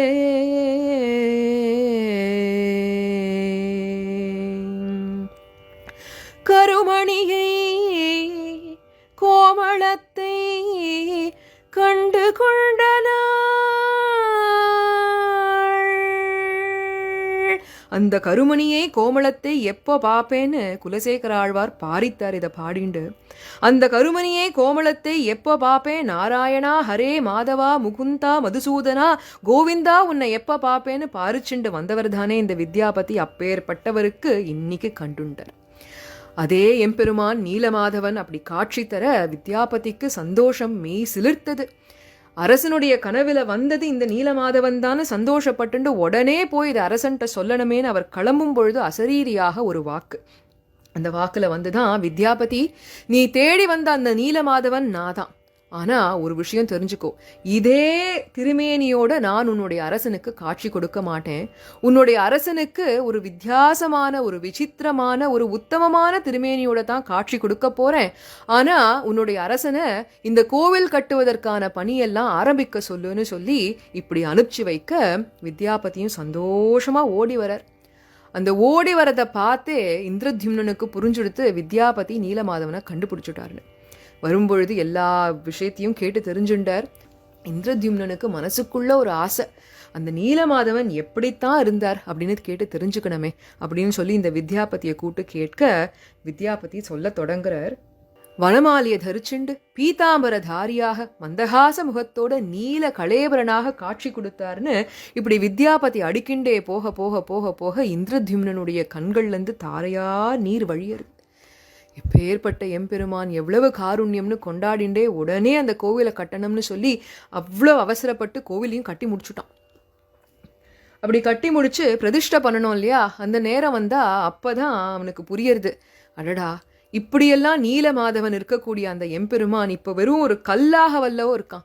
இந்த நீல கல்ல எப்படி பிரதிஷ்டை பண்ணுறது ஒன்றும் புரியலையே அப்படின்னு அவன் யோசிச்சுட்டு இருந்த பொழுது மறுபடியும் எம்பெருமானே கனவுல தோன்றி, இந்திரத்யும்னா கவலைப்படாத, நாளைக்கு இந்த கிழக்கு கடற்கரை பக்கரமா போ, அங்க ஒரு வஸ்து அந்த கடல்ல மிதந்துட்டே வரும், அந்த வஸ்துவை வச்சு நீ எனக்கு ஒரு திருமேனி பண்ணு அப்படின்னு கட்டளையிட்டார். இந்திரத்யும்னனுக்கு சந்தோஷம், கிளம்பினான். ஜேஷ்ட மாசம் பஞ்சமி திதியா அன்னைக்கு இந்திரத்யும்னன், அவனுடைய ராணி வித்யாபதி மற்றும் இந்த குலகுருன்னு இப்படி எல்லாரும் கிளம்பி நேரா அந்த கடற்கரையை வந்து சேர்ந்தார்கள். வந்து காத்துண்டே இருந்தா ரொம்ப நேரம் கழிச்சு ஒளிமயமான ஒரு பொருள் அப்படி தூரத்துல மிதந்துண்டே வருது. அது கிட்டக்க வந்து பார்த்தா தெரியுது, அது ஒரு பெரிய வேப்ப மரம். அதை தான் தாருன்னு சொல்றோம். அந்த பெரிய வேப்ப மரம், அதை வச்சு பண்ணணும். இந்த தாரு கிடைத்த இடம் இருக்கு இல்லையா, அதுதான் சக்கர தீர்த்தம் மகாநதி தீர்த்தம்னு இன்னைக்கும் நம்ம போய் சேவிக்கலாம். அப்போ அந்த தாரு கிடைக்கிறது, அதை எடுத்துட்டு வந்துடலான்னு தூக்க பார்த்தா இந்த வித்யாபதிக்கும் தூக்க முடியல. இந்திரத்யும்னன் பலசாலியான ராஜா, அவனும் தூக்கி பார்த்தா அவனாலையும் தூக்க முடியல. அப்போ யோசிச்சுட்டே இருந்தா எதனால இது தூக்க வரல அப்படிங்கும் பொழுதுதான் வித்யாபதிக்கு ஒரு விஷயம் புலப்பட்டது. நந்தன் கூல மதலையாய் வளர்ந்தான் காணேடி, நந்தன் கூல மதலையாய் வளர்ந்தான் காணேடின்னு திருமங்கை ஆழ்வார் சொல்வது போல வித்யாபதிக்கு தோணித்தான் துவாபர யுகத்துல ஆயர் குலத்திலே நந்தனுடைய மகனாக வளர்ந்தவன் அந்த நீலமாதவன். இந்த நீலமாதவனோ ஜரவம்சத்திலே விஸ்வாவசுடைய குழந்தையாகவோ வளர்ந்து வந்துட்டு இருக்கான். அப்போ அந்த விஸ்வாவசு வந்து சொன்னாதானே இவன் சொன்ன பேச்சு கேட்பான் அப்படின்னு சொல்லி நேரா ஓடி போய் விஸ்வாவசுவிடத்தை மன்னிப்பு கேட்டு, நீங்களும் வந்து அந்த தாரு பிரம்மத்தை தூக்கி உதவனம்னு சொல்லி நடந்ததை எல்லாம் சொல்ல விஸ்வாவசுவும் வரார். அவர் வந்தா அனாயாசமா தூக்கிட்டாராம் அந்த தாரு பிரம்மத்தை. இப்போ தாரு பிரம்மமும் கிடைச்சாச்சு, நீலமாதவனும் இருக்கா, பிரதிஷ்டை பண்ணணும். இந்த இடத்துல தான் இந்திரத்யும்னனுக்கு மறுபடியும் என்ன பண்ணுறதுன்னு புரியல. இதை எப்படி செதுக்கிறதுன்னு யோசிச்சுட்டு இருந்தான். அப்போ மறுபடியும் ஒரு அசரீரி வாக்காக, இந்திரத்யும்னா கவலைப்படாத, இந்த தாருவை ஒரு பட்டு வஸ்திரத்துல சுத்தி வை, சில நாட்கள்ல ஒரு தெய்வீகமான சிற்பி வருவார், அவர் இதை செதுக்கி தருவார் உனக்குன்னு சொல்லிட்டு மறைஞ்சது. அதே போல சில நாட்கள் கழித்து தெய்வீகமாக ஒரு வயோதிகராக இருக்கக்கூடிய ஒரு சிற்பி வந்தார். சில பேர் சொல்வதுண்டு வந்தவர் விஸ்வகர்மான்னு, சில பேர் சொல்றா இல்ல வந்தது நீலமாதவனே அப்படின்னு சொல்றா. எப்படியோ வந்தவர் தெய்வீகமானவர். அவர் ஒரு நிபந்தனை போட்டாராம், இந்த தாரு பிரம்மத்தை நான் செதுக்கிறேன், இதுக்கு 21 நாட்கள் ஆகும், உள்ள வச்சுண்டு கருவறைக்குள்ளேயே வச்சு செதுக்க போறேன். இது செதுக்கி கொண்டு இருக்கும் பொழுது யாரும் வந்து பார்க்கக்கூடாது, கதவை மூடிட்டு எல்லாரும் வெளியில தான் உட்காந்து காத்துட்டு இருக்கணும்னு சொன்னார். எல்லாரும் சம்மதிச்சா. அப்போ இவர் உள்ள செதுக்க ஆரம்பிக்கிறார். வெளியில ஒரு பக்கம் வேத கோஷங்கள், ஒரு பக்கம் வாத்திய ஒலி எல்லாம் நன்னா நடந்துட்டே இருக்கும் பொழுதே 15 நாட்கள் கழிச்சு இந்த செதுக்கக்கூடிய அந்த சத்தம் நின்று போச்சு. அப்போ வெளியில இருந்த ராஜாக்கும் ராணிக்கும் ஒரே கவலை, என்ன ஆச்சு ஒன்றும் புரியலையே, உள்ள இருக்கக்கூடியவரோ வயோதிகர், ஏதோ ஒரு கெட்டது நடந்துடுத்துனா என்ன ஒன்றும் புரியலையேன்னு பலவாறாக யோசிச்சுட்டு, சரி எப்படியும் இந்த கதவை திறந்துடலாம், உள்ள என்னதான் நடக்கிறதுன்னு பார்த்துடலாம்னு சொல்லிட்டு கொஞ்சம் அவசரப்பட்டு இந்த ராஜா கதவை திறந்துட்டார். திறந்தா அவர்களுக்கு புலப்பட்ட விஷயம் என்ன? சதானந்த ரூபம் சிதானந்த ரூபம் ரசானந்த ரூபம் ரமானந்த ரூபம் அனந்தஸ்வரூபம் அனந்தஸ்வரூபம் சதாதாருரூபம் பரபிரம்மரூபம் ஜகநாதமீடே பரபிரம்மரூபம் ஜகநாதமீடே. சுபத்ராஞ்ச ராமம் நிதாய ஸ்வபார்ஷ்வே சுபத்ராஞ்ச ராமம் நிதாய ஸ்வபார்ஷ்வே சதா தோஷயாதம் சதானந்தமூர்த்திம் महाबोधि तीरे वरे मंदिरे तम परब्रह्म रूपम जगन्नाथमीडे परब्रह्म रूपम ஜெகநாதமீடே இன்னைக்கு நம்ம பார்க்கக்கூடிய அந்த ஜெகநாதனுடைய ரூபம் பரபிரம்ம ரூபம். அதை பார்த்தா எல்லாரும் வியப்புல என்ன பண்ணுறதுனே தெரியல, மயிர்கூசலோடு நின்றுட்டு இருக்கா. இதுல என்ன விசேஷம்னா, எம்பெருமானுடைய அவ்வளவு பெரிய திருமுக மண்டலம் இருக்கு, அதுலேயே அவனுடைய பெரிய திருக்கண்கள் இருக்கு, திரு அதரங்கள் இருக்கு, ஆனா ஒரு திரு அவயவமும் இல்லை. அந்த சிற்பியும் மறைஞ்சுட்டார். அப்பதான் ராஜாக்கும் ராணிக்கும் அவர்கள் செய்த அந்த தப்பு புரிஞ்சது. அவசரப்பட்டுட்டோமே, அபச்சாரப்பட்டுட்டோமேன்னு வருந்தினார்கள். ஏன்னா அந்த திருக்கோலம் இன்னும் பூர்த்தி ஆகல. சிற்பி இப்பதான் பாதி பண்ணிட்டு இருக்கார், அபூர்த்தியா இருக்கே, இந்த நேரத்துல போய் கதவை திறந்துட்டோமே, இன்னும் சில நாட்கள் இருக்கே, இப்படி பண்ணிட்டோமேன்னு வருந்தின்னு இருக்கும் பொழுதே மறுபடியும் ஒரு அசரீரி வாக்காக வந்து, இந்த அர்ச்சாவதாரத்திலே தான் பூர்த்தி உள்ளதுன்னர். எம்பெருமான் இந்த எளிய திருக்கோலத்துல தான் காட்சி கொடுக்கறதுக்காக ஆசைப்படுறான். அதனால ஒன்னும் கவலைப்படாதீங்கோ, இதே ரூபத்தை நீங்கள் எல்லாரும் ஆராதனை செய்யுங்கோன்னு அந்த அசரீரி வாக்கு வர அவ்வளவு சந்தோஷம் ராஜாக்கு, அடியார்கள் நமக்கும் தான். ஏன்னா இதை விட ஒரு சுலபமான ரூபத்துல எம்பெருமான் எங்கேயுமே காட்சி தரவே முடியாது. ஒரு சின்ன குழந்தை எடுத்துக்கலாம், அந்த குழந்தை அன்னைக்கு தான் ஒரு பேனா பிடிச்சு வரைய தெரியறதுன்னா கூட அந்த குழந்தையே வரைஞ்சுடலாம். இதை என்ன பண்ணணும், எம்பெருமானை வரையணும்னாக்க ஒரு பெரிய வட்டம் போடணும், அதுக்குள்ள 2 வட்டங்கள் போட்டா அதான் அவனுடைய திருக்கண்கள், அப்படி ஒரு திரு அதரம் போட்டா வந்துட்டாரே ஜெகநாத எம்பெருமான் நம்மாத்துக்கும். அவ்வளவு அழகாக அவ்வளவு சுலபமாக இருக்கக்கூடிய எம்பெருமான். இந்த திருக்கண்கள் எதை காண்பிக்கிறது அப்படின்னா, பொதுவா நம்ம ஆழ்வார் பாசுரங்கள் எடுத்து பார்த்தாலே அந்த கண்களை வர்ணிக்கும் பொழுது தாமரை கண்ணன், பங்கைய கண்ணன் இப்படியே சொல்லிட்டு வருவா. இது ஏதோ தாமரையினுடைய நிறம் அதை போல இருக்குங்கிறதுனால கிடையாது. இதுக்கு ரொம்ப ரசமான அர்த்தம் என்ன அப்படின்னா, இந்த அன்பு, காதல், கருணை இதையெல்லாம் வெளிப்படுத்தக்கூடிய நிறம் எதுனாக்க சிகப்பு இல்லையா? அப்போ எம்பெருமானுக்கு அவனுடைய குழந்தைகளான நம்மிடத்தே அவ்வளவு ஒரு காருண்யம், அவ்வளவு ஒரு வாத்சல்யம், அவ்வளவு ஒரு சந்தோஷம் நம்மளை பார்க்கும் பொழுது. அதனால அந்த காருண்யமும் வாத்சல்யமும் பெருக்கெடுத்து ஓடுவதனால தான் அவனுடைய திருக்கண்கள் அதனுடைய உச்ச நிறமான செவ்வெறி ஓடிய கண்களாக இருக்கான். அப்போ இந்த ஜெகநாத எம்பெருமானுடைய இவ்வளவு பெரிய திருக்கண்கள்னா அவனுக்கு எவ்வளவு வாத்சல்யம், வியாமோகம் நம்மிடத்தே. அததான் ஆழ்வார் சொல்றார், கண்கள் சிவந்த பெரியவாய் வாயும் சிவந்து கனிந்து உள்ளே வெண்பல் இலக சுடர் இலக விலக மகர குண்டலத்தன் குண்டல் வண்ணன்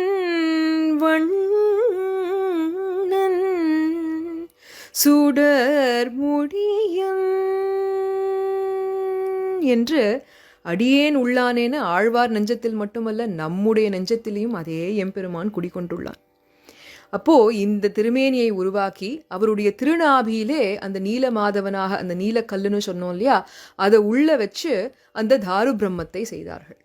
இன்னும் சொல்லப்போனா சில வருடங்களுக்கு முன்பு வரைக்கும் கூட அந்த நீல மாதவனா, அந்த நீல கல் இருக்குன்னு சொன்னோமே, அதை போய் தொட்டு கூட பார்க்கலாமா, அப்படியாக அவ்வளவு சௌலபியத்தோடு இருந்திருக்கார் ஜெகநாத எம்பெருமான். அப்போ முதல்ல வந்தது இந்த கிருஷ்ணருடைய திருமேனி தான். இதற்கு சில காலங்கள் கழித்து தான் இன்னைக்கு நம்ம பார்க்கக்கூடிய பலராமருடைய திருமேனியும் சுபத்ரருடைய திருமேனியும் வந்தது. இப்போ அந்த திருமேனி அவர்கள் எல்லாம் இருக்கக்கூடிய அந்த வடிவழகை பார்த்தா எப்படி இருக்குன்னா, எல்லாருக்குமே பெரிய விழி, ஒரு விசித்திரமான ரூபம் இல்லையா? இப்படி இவர்கள் எழுந்தருளி இருப்பதற்கு என்ன காரணம்னா ஒரு ரகசியமான காரணம். அதுக்கு மறுபடியும் நம்ம துவாபர யுகத்துக்கு தான் போக போறோம். துவாபர யுகத்துல துவாரகையில ஸ்ரீ கிருஷ்ண பரமாத்மா தன்னுடைய அஷ்ட மகிஷிகளோட சந்தோஷமா ஆட்சி புரிந்திருந்த காலம். இப்போ அந்த கண்ணன் எம்பெருமானுடைய இந்த அஷ்ட மகிஷிகளும் ரோஹிணி தேவி கிட்ட வந்து ஒரு புகார் கொடுக்கறா. என்ன புகார்? கோவிந்த மிக கோவிந்த गोपिकानन्दगन्धं सानन्दमवलोकयामो मुकुन्दम् गोपिकागणनयन कुमुदपूर्णेन्दुं गोपालकुलतिलकमखिलजनबन्धुं श्रीपदिमनिद्यहरि चन्दनसुगन्धिं श्रीपदिमनिद्यहरि चन्दनसुगन्धिं श्रेयो विदायिकरो नरससिन्धुं श्रेयो विदायिकरो नरससिन्धुं सङ्गीतरसरसिकसरससल्लापं सरलमुरळीगलित साधु सन्तापं शृङ्गाररसपूर श्रीमदनगोपं शृङ्गाररसपूर श्रीमदनगोपं श्रुतजनानन्दमखिलानन्दरूपम्. இது பார்த்தா புகார் மாதிரி இல்லை, ஆனால் வாழைப்பழத்தில் ஊசி ஏற்றுவது போல் அங்கே வார்த்தை என்னன்னா சரச சல்லாபமெல்லாம் பண்ணுறார். ஆனால் அந்த சல்லாபம் அந்த பேச்சு எல்லாமே கோபிகளை பற்றியே இருக்கே. எப்போ பாரு நினைப்பதும் கோபிகளை பற்றி, பேசுவதும் கோபிகளை பற்றினா எங்களுக்கு ஒன்றும் புரியலையே, ஏன் இப்படி இருக்கார் கிருஷ்ணர்னு சொல்லி இவர்கள் வினவ, அதுக்கு ரோஹிணி தேவி சிரிச்சுண்டே சொன்னாலாம், அதுவா ஒன்றும் இல்லைம்மா, கோகுலத்தில் நடந்த அந்த ரசமான லீலைகளை போல வேற எங்கேயுமே நடந்தது கிடையாது. அதனால தான் ஸ்ரீகிருஷ்ணன் எப்போ பாரு அந்த கோபிகளையே நினச்சிட்டு இருக்கான் அப்படின்னு உடனே இந்த அஷ்ட மகிஷிகளுக்கு ஆர்வம் பொங்கி போச்சு. அப்படியா, அப்பனா அந்த லீலைகள்லாம் எங்களுக்கும் சொல்கிறேளா, நாங்களும் கேட்கட்டமான்னு சொல்லி ரோஹிணி தேவியை சுற்றி இவர்களெல்லாம் உட்காந்து கொள்ள, அப்போ ரோஹிணி சொன்னாலாம், அதெல்லாம் சொல்கிறேன், ஆனால் ஒரு விஷயம், நான் இந்த லீலையை சொல்லும் பொழுது கண்ணனோ பலராமரோ வந்து கேட்கக்கூடாது, அதுக்கு தேவையான ஆயத்தம் பண்ணிட்டு கேட்கலாம் அப்படின்னு உடனே இந்த அஷ்ட மகிஷிகள் சுபத்ரா தேவியை கூட்டு, சரிம்மா இங்கே பாரு, நீ இந்த கதவோரமாக நின்னுண்டு கிருஷ்ணரும் பலராமரும் வராத மாதிரி பார்த்துக்கோ, நாங்கள் இந்த கதையெல்லாம் கேட்குறோம்னு சொன்னாலாம். சுபத்ராவும் சம்மதிச்சா, கதவு பக்கத்தில் நின்னுண்டா. கதை ஆரம்பிச்சுது. கிருஷ்ண லீலையாச்சே, தெவிட்டாத இனிக்கும் அமுதமாச்சே, அதனால சொல்ல சொல்ல சொல்ல ரோஹிணி தேவியும் ஆழங்கால் பட்டு போனா, அஷ்ட மகிஷிகளும் ஆழங்கால் பட்டு போனா, இதெல்லாம் சரி சுபத்ராவும் ஆழங்கால் பட்டு போனா. அப்படியே கண்ணனுடைய கதையெல்லாம் கேட்டுண்டே இருக்க கிருஷ்ணரும் பலராமரும் வந்தது கூட அவளுக்கு தெரியல.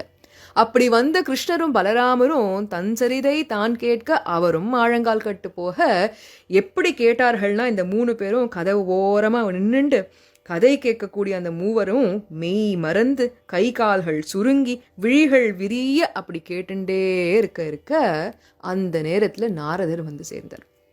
நாரதர் வந்து பார்த்தா அப்படி ஒரு விசித்திரமான ஆனால் ரொம்ப அதிசயமான காட்சியாக இருக்குது. நாரதர் வந்துட்டாரேன்னு இந்த 3 பேரும் சுதாரிக்கிறதுக்குள்ள நாரதர் சொன்னாராம், இல்லை எம்பெருமானே, இப்படியே இருங்கோ, தேவரீர் நீர் இப்படியே இருங்கோ, ஆடாதீங்கோ அசையாதீங்கோ, நீங்கள் இந்த ஆனந்தத்தில் மயங்கி நிற்கக்கூடிய இந்த நிலை இருக்கே, இதை தரிசிச்சா பக்தர்களுக்கு எல்லா பாப்பமும் ஓடியே போயிடும். அதனால தயவு கூர்ந்து இதே நிலையில் இதே திருக்கோலத்தில் நீங்கள் காட்சி தரணும்னு அவர் பிரார்த்திக்க, அந்த பக்தரான நாரதருடைய பிரார்த்தனைக்காக நமக்காகவும் எம்பெருமான் ஸ்ரீதஜனானந்தமகிலானந்த ரூபம் பகத்தொடை அடியவர் கெளியவன் யோ யோ யாம் யாம் தனும் பக்தः ஸ்ரத்தயார்ச்சிதும் இச்சதி तस्य तस्याचलां श्रद्धां तामेव विददाम्यहं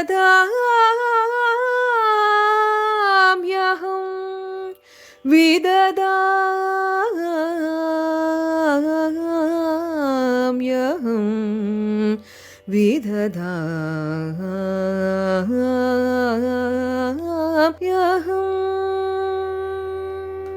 எந்தெந்த அடியார் எப்படி எப்படியெல்லாம் என்னை பார்க்கணும்னு பக்தியோடையும் ஸ்ரத்தையோடையும் ஆசைப்படுகிறார்களோ அந்தந்த அடியார்களுக்கு அவர்கள் ஆசைப்பட்ட அதே திருக்கோலத்திலே காட்சி கொடுப்பேன்னு சொன்னாரே கீதாச்சாரியன்.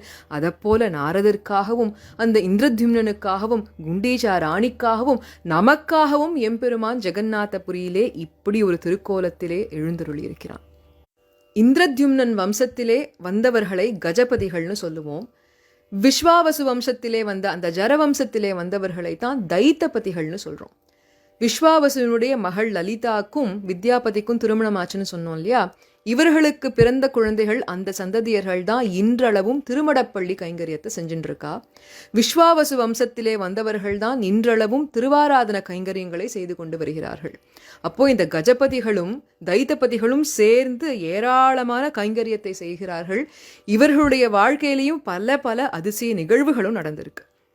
அப்படி ஒரு கதை தான் இந்த புருஷோத்தம தேவ் அப்படிங்கிற ஒரு கஜபதியோட கதை.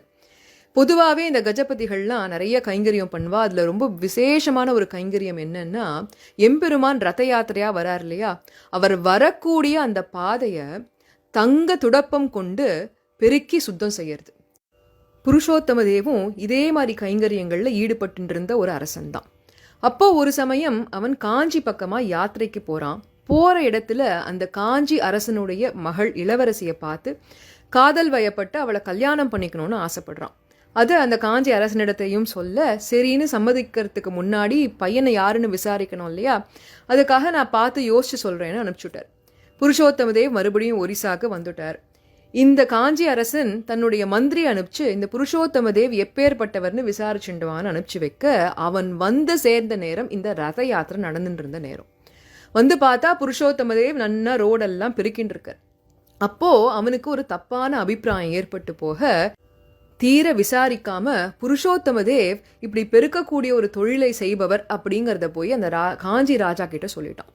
இவருக்கு போய் பொண்ணை கொடுக்கறதான்னு ராஜாவுக்கு ஒரு பக்கம் கோபம். இதுதான் காரணமா பெண் கொடுப்பதில் தடைக்கு? நானும் எப்பேற்பட்ட ராஜன், அதுவும் ஜெகநாதருடைய கைங்கரியத்தில் ஈடுபட்டு இருந்த என்ன போய் இப்படி தப்பா புரிஞ்சுட்டானேன்னு புருஷோத்தம தேவுக்கும் கோபம் வர ஒரு பெரிய படையெடுத்துட்டு போய் போர் பண்ணிடணும்னு முடிவு பண்ணிட்டான். அப்போ போய் ஜெகநாதரிடத்தை பிரார்த்திக்கிறான், நீ தான் இந்த போரில் எனக்கு வெற்றியை தேடித்தரணும்னு. ஏன்னா என்ன நிபந்தனை அப்படின்னா, இந்த புருஷோத்தமதேவ் தோத்து போயிட்டா புரி ஜெகநாதர், சுபத்ரா தேவி, பலபத்ரர்னு இவா 3 பேத்தையும் காஞ்சிபுரத்துக்கு கொடுத்துடணும். காஞ்சி மன்னன் தோத்து போயிட்டா அங்கே இருக்கக்கூடிய ஒரு விநாயகர் விக்கிரகமா அதை இந்த இடத்துல பூரி ஜெகநாதர் இடத்துக்கு வந்து கொண்டு கொடுத்துடணும்னு இப்படி ஒரு நிபந்தனை இருக்க இந்த புருஷோத்தமதேவ் போய் பிரார்த்திக்கிறான். இவன் பிரார்த்திச்சுட்டு இருக்கும் பொழுதே புரி ஜெகநாதர் ஒரு கருப்பு குதிரையில ஏறி உட்காந்துட்டார். பலபத்ரராக இருக்கக்கூடியவர் அவர் ஒரு வெள்ளை குதிரையில ஏறி உட்காந்துட்டு மா வீரராட்டம் இவா 2 பேரும் காஞ்சியை நோக்கி புறப்பட்டார். போற வழியில ஒரு கிராமமாம். அந்த கிராமத்துல ஒரு தயிர்கார பாட்டி இருக்கா. அந்த தயிர்கார பாட்டிக்கிட்ட மோர் வாங்கி சாப்பிட்டுட்டு கொடுக்க காசு இல்லைன்னு சொல்லி தன்னுடைய ஜெகநாதர் தன்னுடைய கையில போட்டு இருந்த மோதிரத்தை எடுத்து அந்த பாட்டிக்கிட்ட கொடுத்துட்டு, புருஷோத்தம தேவ்னு ஒரு அரசன் கொஞ்ச நேரத்துல வருவான், இந்த பக்கமா தான் படையெடுத்துட்டு வரப்போறான், அவங்கிட்ட இந்த மோதிரத்தை கொடுத்து அதுக்கான காசை நீ வாங்கிக்கோன்னு சொல்லி இவர்கள் 2 பேரும் காஞ்சியை நோக்கி போயிட்டான். சற்று நேரத்தில் புருஷோத்தமதேவ் அங்கே வந்தா இந்த பாட்டி வழிமறைச்சு எல்லா கதையும் சொல்லி, இதான் இந்த மோதிரம், இந்த மோதிரத்தை வச்சுட்டு மோருக்கான காசை நீ எனக்கு கொடு அப்படின்னு கேட்க, அந்த மோதிரத்தை பார்த்தானோ இல்லையோ அப்படியே கீழே விழுந்துட்டான் இந்த புருஷோத்தமதேவ். ஏன்னா இந்த மோதிரம் தான் ஜெகநாத எம்பெருமானுக்கு இவன் சமர்ப்பணமாக இட்ட மோதிரம். அப்போ அங்க போனது யாருங்கிறது இவனுக்கு இப்போ புரிஞ்சு போச்சு இல்லையா? என்னுடைய ஜெகநாதர் எனக்காக போர் புரிய போயிருக்காரான்னு அப்படி ஒரு ஆனந்தம். போக மாட்டாரா பின்ன?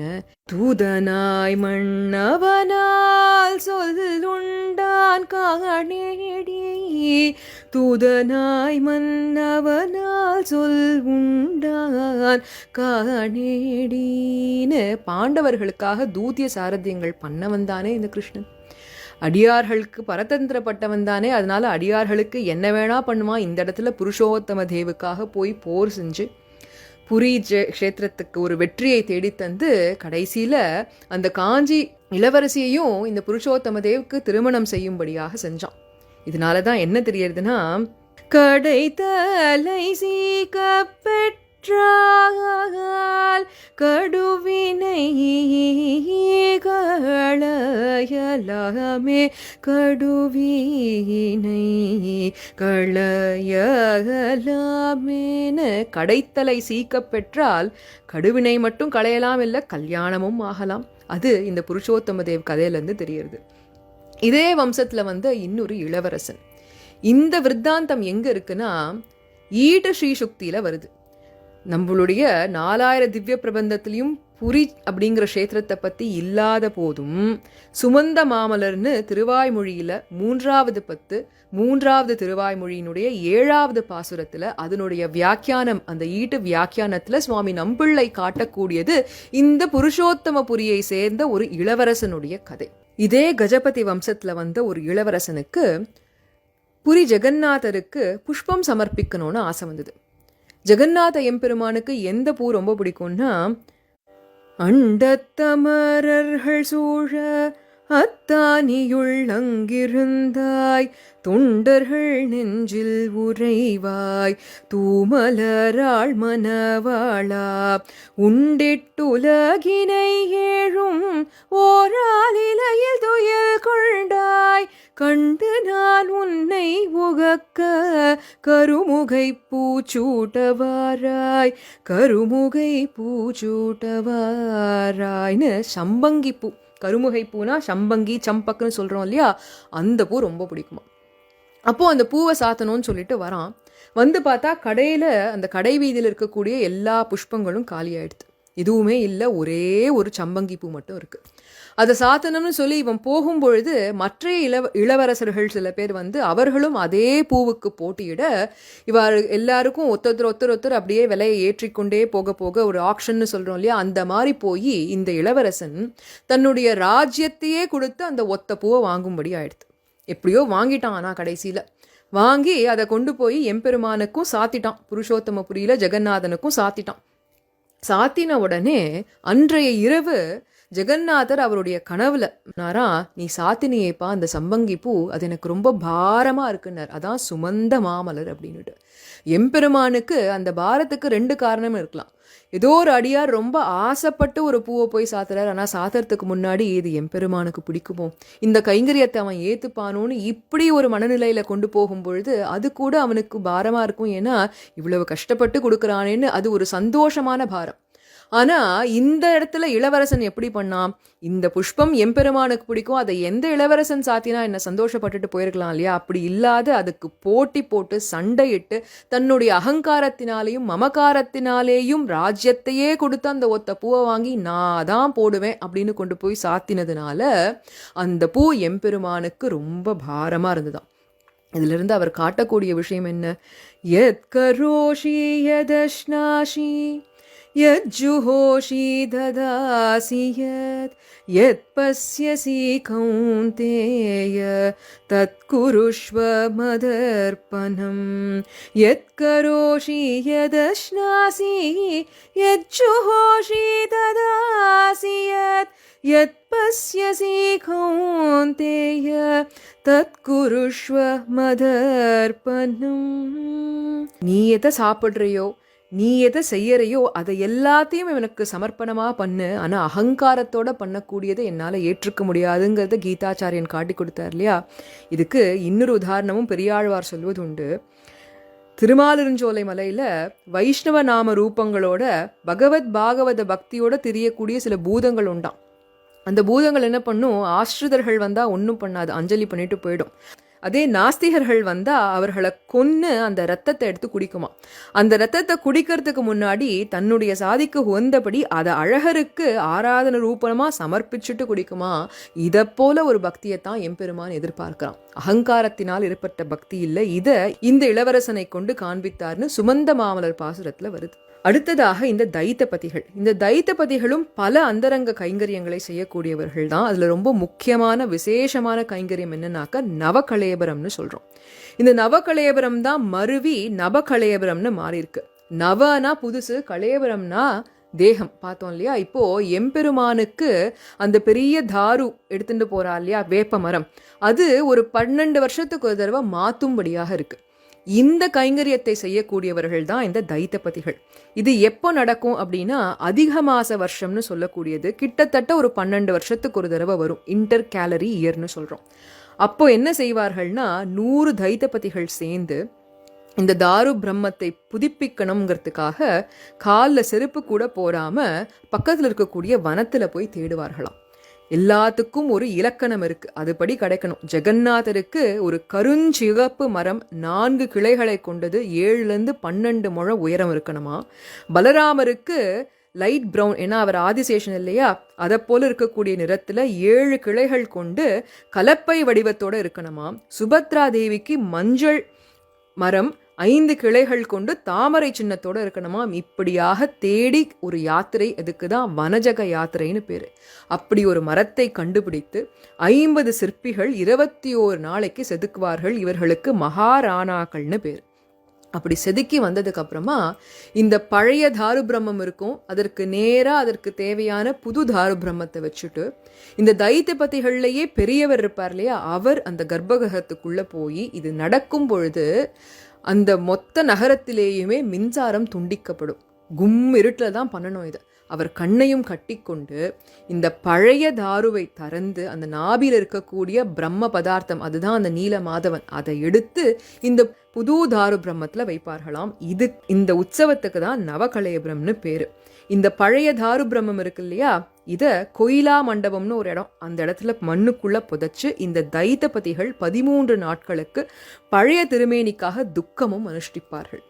இதை போல பல கைங்கரியம். அப்போ இதுல இருந்து என்ன தெரியறதுன்னா, எம்பெருமான் சாது சனத்தை நலியும் கஞ்சனை ஜாதிப்பதற்கு ஆதியம் சோதி ஊரோவை அங்கு வை திங்கு பிறந்தன.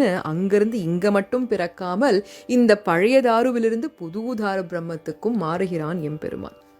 புது தாரு பிரம்மத்தினுடைய அந்த ஸ்தாபனத்துல கடைசியாக நடக்கக்கூடிய சடங்கு எதுனாக்க நேத்ரோத்சவம்னு பேரு. எம்பெருமானுடைய திருக்கண்களை திறப்பது. பராங்குஷ நாயகியாக ஆழ்வார் காட்டக்கூடிய விஷயம் என்ன அப்படின்னா, அந்த கண்களாலேயே அல்லவோ எம்பெருமான் பேசுவான். அதே போலதான் இந்த ஜெகநாதரும் கண்களாலேயே வான்னு கூப்பிடுவார், கண்களாலேயே சௌக்கியமானு கேட்பார், கண்களாலேயே கவலைப்படாதன்னு சொல்லுவார்.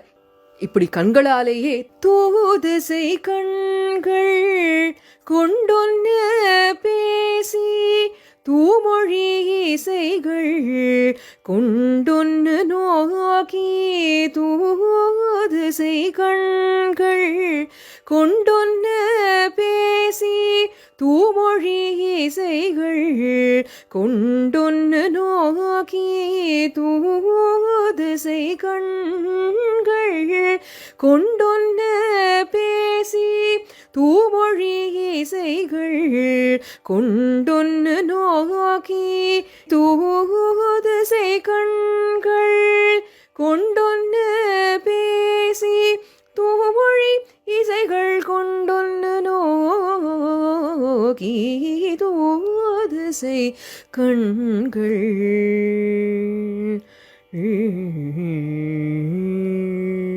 அந்த நேத்திரத்தை திறந்த மாத்திரத்துல நேத்ரோத்சவம் முடிஞ்ச உடனே ரத யாத்திரை ஆரம்பிக்கும்.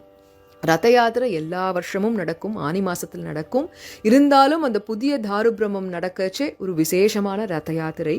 இந்த ரத யாத்திரை பத்தி தெரியாதவர்களே இருக்க முடியாது. இது எதை குறிப்பிடுறதுனாக்க, 10 வயசு கண்ணன் திருவாய்ப்பாடியிலிருந்து மதுராக்கு வந்த அந்த நினைவாக ராணி குண்டீஷா பிரார்த்திக்க அவளுக்காக ஏற்படுத்தப்பட்டது இந்த யாத்திரை. அதனால்தான் இதை குண்டீஷா யாத்திரை, கோஷா யாத்திரைன்னு சொல்றது உண்டு. ஒவ்வொரு வருஷமும் புது தேர். ஜெகநாதருடைய அந்த திருத்தேருக்கு நந்தி கோஷம்னு பேரு, 45 அடி உயரம். பலராமருடைய திருத்தேருக்கு தாளத்வஜம்னு பேரு. சுபத்ராவினுடைய திருத்தேருக்கு பத்மத்வஜம்னு பேரு. முதல்ல பலராமர் தான் வருவார் அந்த ரத யாத்திரையில. இதுல என்ன விசேஷம்னா, மற்றைய திருக்கோவில்கள் எல்லாத்துலேயுமே திருவீதி உலாவாக வரக்கூடியவர் யாருன்னா உற்சவர் தானே. ஆனா இங்கதான் அந்த மூலவரே ரத யாத்திரையில ஏறி வருவார். தேர் மன்னர் காயன்று தேரூர்தான் காணேடி, தேர் மன்னர் காயன்று தேரூர்தான் காணேடின்னு அன்றைய தினம் அர்ஜுனனுக்காக தேரிலே சென்றான் சாரதியாக. இன்றைய தினம் தார் மன்னர் தங்கள் தலைமேலான அந்த ஜெகநாத எம்பெருமான் நமக்காக தேரிலே பவனி வருகிறான். இந்த தேர் நடக்கும் பொழுதுதான் வேத முதல்வனை பாடி வீதிகள் தோறும் துள்ளாதார் ஓதி உணர்ந்தவர் முன்னா என் சவிப்பார் மணிசரேன்னு கேட்பது நிஜமோன்னு தோணும். ஏன்னா அவ்வளவு பேரும் வீதியில கோலாகலமாக சந்தோஷமாக ஜெய் ஜெகநாத்னு கத்திண்டு கோஷமிட்டு கொண்டு பரவசத்திலே இருப்பார்கள். இப்படிப்பட்ட ஒரு ரத யாத்திரையோ இப்படிப்பட்ட ஒரு கூட்டமோ லோகத்தில் வேற எங்கேயுமே பார்த்துருக்க முடியாது. அதனால இந்த ஃபினாமினன் இதை பார்த்துட்டே இதற்காகவே ஒரு நேம், ஒரு டெஃபினிஷன் வந்துதான். அதுதான் juggernaut, which means something that's relentless and அன்ஸ்டாப்பபிள்னு இங்கிலீஷ் டிக்ஷனரியில இதுக்கு பேர். இந்த ஜெகநாத யாத்திரை, ரத யாத்திரையை வச்சே வந்த ஒரு பேர் அது. அதுக்கு சரிதானே? ஏன்னா ஜெகநாதருடைய தேரை யார் தான் நிறுத்த முடியும்?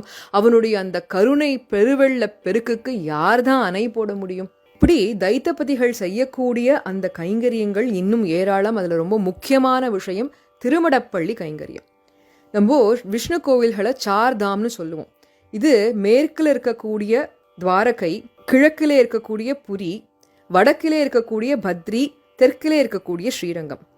எம்பெருமான் என்ன பண்ணுவான்னா, பத்ரிகாசிரமத்தில் நீராடி துவாரகையிலே சென்று வஸ்திரங்களை மாற்றிக்கொண்டு புரியிலே வந்து அமுது செய்துவிட்டு ஸ்ரீரங்கத்தில் போய் ஷயனிப்பானா எம்பெருமான். அதனால தானோ என்னவோ தெரியல, இந்த புரி ஜெகநாதர் மருவி இன்னைக்கு நிறையா பேர் பூரினே சொல்லிடுறோம். பூரின்னு சொன்னாலும் தப்பு இல்லை. ஏன்னா இந்த இடத்துல எம்பெருமான் அன்னரூபியாகவே இருக்கான்னு சொல்வதுண்டு. நம்மாழ்வார் என்ன ஆசைப்பட்டார்? சோறு பருகு நீர் தின்னும் வெற்றிலையும் எல்லாம் கண்ணன் எம்பெருமான் என்றே கண்கள் நீர் மல்கி உண்ணும் சோறு பருகு நீர் தின்னும் வெற்றிலையும் எல்லாம் கண்ணன் எம்பெருமான் என்றே கண்கள் நீர் மல்கி என்று உண்ணும் சோறு பருகும் நீர் தின்னும் வெற்றிலை எல்லாம் கண்ணனாக இருக்கணும்னு ஆசைப்பட்டார் இல்லையா? இப்படி உண்ணும் சோறு பருகும் நீர் தின்னும் வெற்றிலை எல்லாம் கண்ணனாகவே இருக்கக்கூடிய க்ஷேத்திரம் தான் இந்த பூரி. ஏன்னா அன்னரூபேன பிரசாத ரூபேன இருக்கான்னா அந்த பிரசாதத்துக்கு எவ்வளவு முக்கியத்துவம். இன்னும் சில பேர் சொல்வதுண்டு, அங்க இருக்கக்கூடிய ஜெகநாதனை விட அந்த ஜெகநாதனுடைய பிரசாதம் ஒருபடி மேலாம். அப்போ அதை செய்யக்கூடிய இந்த திருமடப்பள்ளி கைங்கரியமும் இந்த தைத்தபதிகள் செய்கிறா. 500 பேர் வேலை பார்ப்பாலாம் ஒரே நாளைக்கு. 20,000 பேர் அமுதுண்பார்கள். மண் பாத்திரத்துல தான் இன்றளவும் சமையல். இங்கே இருக்கக்கூடிய எம்பெருமான் ஸ்வதேசி எம்பெருமான் அப்படின்னா நாட்டுக்காய்களை வச்சுருந்தான். மிளகா கிடையாது, வெங்காயம், பூண்டு, கேரட், உருளைக்கிழங்கு, தக்காளி இப்படி எதுவும் கிடையாது. வெள்ளை சக்கரை கிடையாது, கல்கண்டு கிடையாது, வேர்க்கடலை கிடையாது. இதெல்லாம் இல்லாமல் தான் எம்பெருமானுக்கு பிரசாதம் செய்யப்படும். உலகிலேயே மிகப்பெரிய சமையலறை இங்கே தான் இருக்குது. 1 ஏக்கர் அளவுக்கு சமையலறையாம். ஒரு நாளைக்கு 500 படி பிரசாதமும் இல்லை, விசேஷ நாட்கள்னா 6000 படி பிரசாதமும் செய்வார்கள். இதில் என்ன விசேஷம்னா, பண்ணின பிரசாதம் ஒரு நாளைக்கு ஜாஸ்தியாச்சு இல்லை ஒரு நாளைக்கு குறைஞ்சதுன்னு சொல்ல முடியாது. எவ்வளவு பண்ணாலும் அவ்வளவும் சரியாக விடும். அப்படி இருக்கக்கூடிய க்ஷேத்திரம். இப்போது இந்த பிரசாதத்தை எல்லாம் ஒரு பானையில் ஏற்றி சிறு உரிகளில் கட்டி ஊங்கில் கம்புகளில் இருபுறமும் தொங்க விட்டு தோளில் சுமந்து கொண்டு பெருமான் முன்பே சென்று அவனுக்கு கண்டருளை செய்வார்கள். இப்படி 56 வகையான பிரசாதங்கள் ஒவ்வொரு நாளைக்கும் நடக்கும்.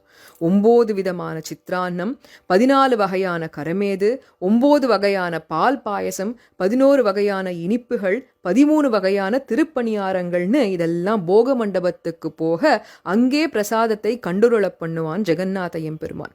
காத்தால 8 மணி ஆச்சுன்னா கோபால வல்லப போகம், 10 மணிக்கு சகல போகம், 11 மணிக்கு போக மண்டப விநியோக போகம், 12:30 மணிக்கு மத்தியான போகம், 7 மணிக்கு சயன போகம், ராத்திரி தூங்குறதுக்கு முன்னாடி மகா ஸ்ருங்கார போகம்னு இவன் படக்கூடிய இந்த ஆனந்தம் இதெல்லாத்தையும் ஆனந்த பஜாரில் வச்சு அங்கே வரக்கூடிய அடியார்களுக்கும் மகா பிரசாத விநியோகம் நடக்கப்படும்.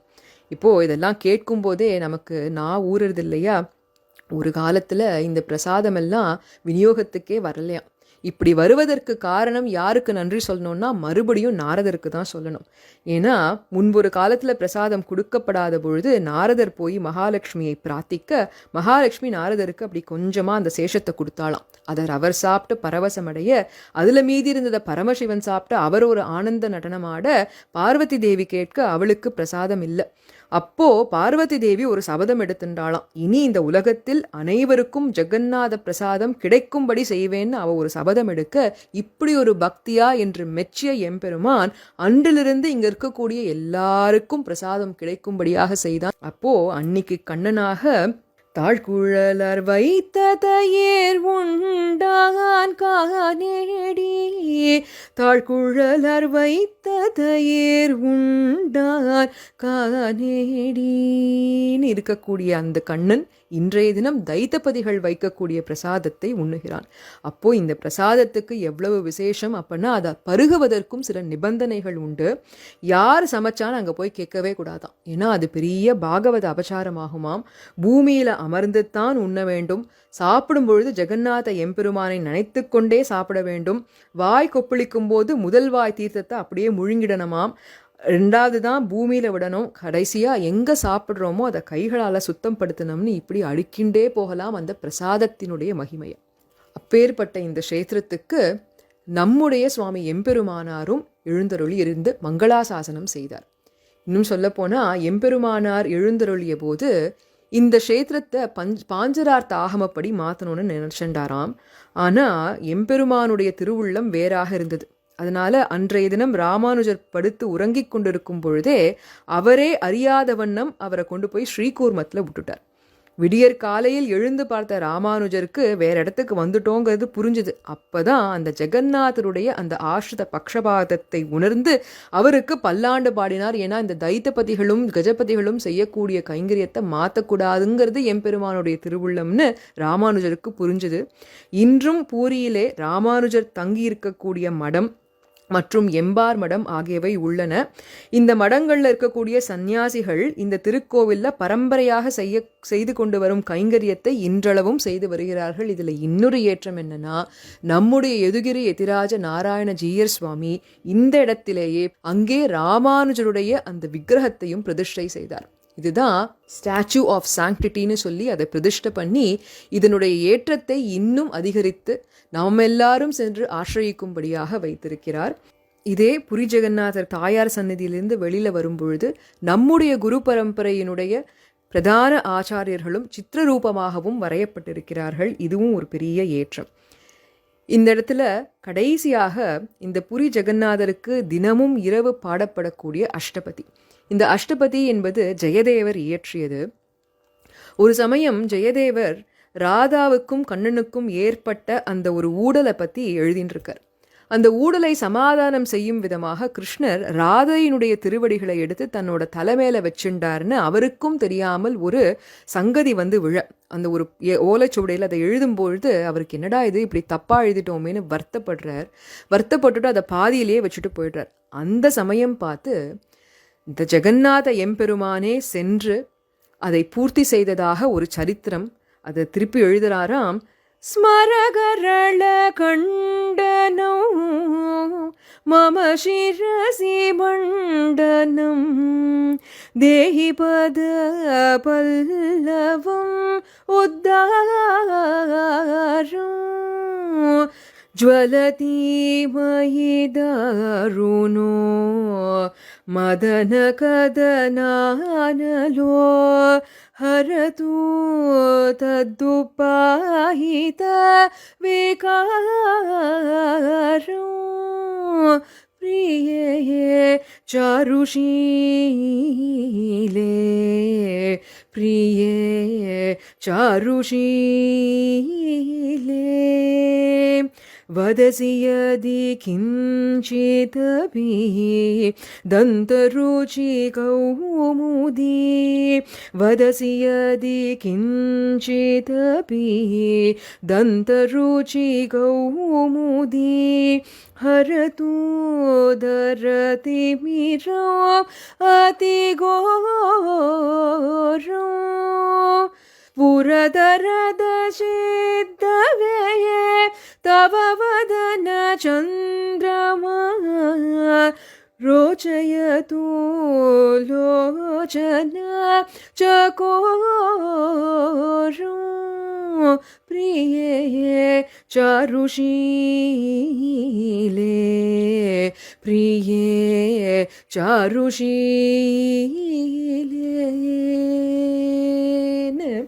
ஜெயதேவருக்கு பிரத்யக்ஷமாக காட்சி கொடுக்கிறார். இப்படி பல பல அதிசயங்கள் சொல்லிண்டே போகலாம் ஜெகநாதரை பற்றி. அவருடைய அனுகிரகம் எல்லாருக்கும் எப்பொழுதும் கிட்ட வேண்டும் என்று பிரார்த்தித்து கொண்டு இந்த நல் வாய்ப்பினை அடியேனுக்கு அளித்த ஜீயர் சுவாமியுடைய திருவடிவாரத்தையும் பிரார்த்தித்து கொண்டு அமைகிறேன். நீலாச்சல நிவாசாய நித்யாய பரமாத்மனே சுபத்ரா பிராணநாதாய ஜகநாதாய மங்களம். நீலாச்சல நிவாசாய நித்யாய பரமாத்மனே சுபத்ரா பிராணநாதாய ஜகநாதாய மங்களம் மங்களம்.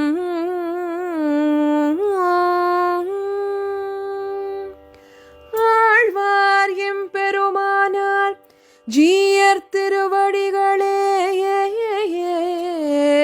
சரணம் சரணம்.